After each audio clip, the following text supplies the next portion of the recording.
The Salarians were another one of those fun design challenges because what we had as the original brief from the writers was essentially that they would be our answer to the gray aliens from, you know, the Roswell sort of idea of alien abductions, to try to design an alien that looked like it would have been the true explanation for that when you met them. So we had the big eyes, and we really were playing around with just that exaggerated classic silhouette of the big eyes and the gray skin.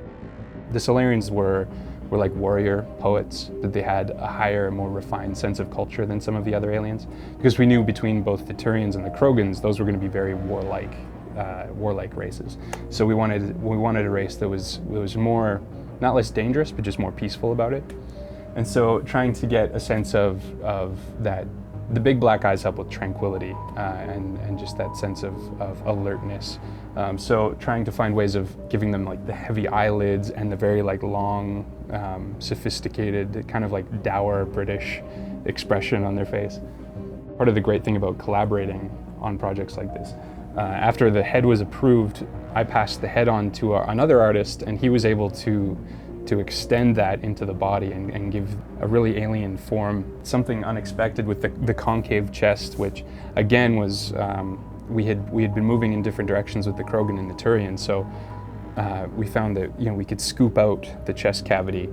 And that actually later led to some more design choices where, kind of like a bald man wearing a toupee, they sort of have costumes that they start to branch. They start to bring tubing or fabric out into that chest area.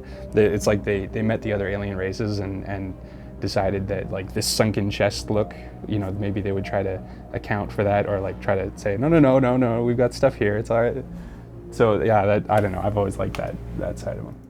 In designing Morden, these are some sketches by Ben Hewen, and these were exploring the idea of a field medic or a scientist that was very, very experienced. And so being able to, again, you can see some of the chest filler areas because he's concave.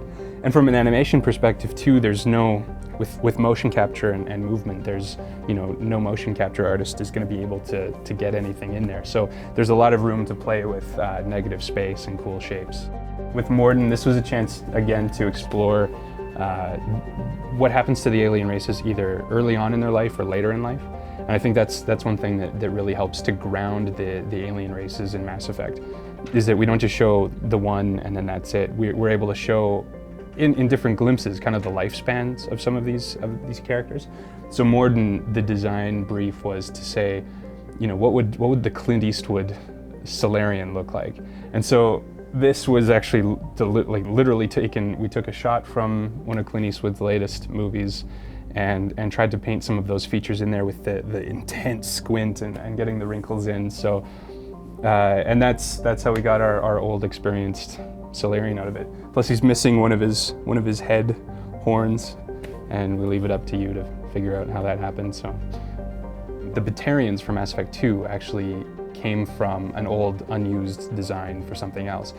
He originally had these big fins sticking out of his head, but we knew that they had to wear human armor and have human helmets. So we had to we basically squeezed him into man shape and then stuck a helmet on him, and then Batarian, there you go. I know there have been some things that have been designed and built that have not been in Mass Effect 1 and 2. And I can't really speak more to that because I'm not sure what's making it in. But I mean, we designed the Shadow Broker for that whole DLC thing. So I think everybody, there's nobody on the team that doesn't want to see more alien races. We'll put it that way, yeah.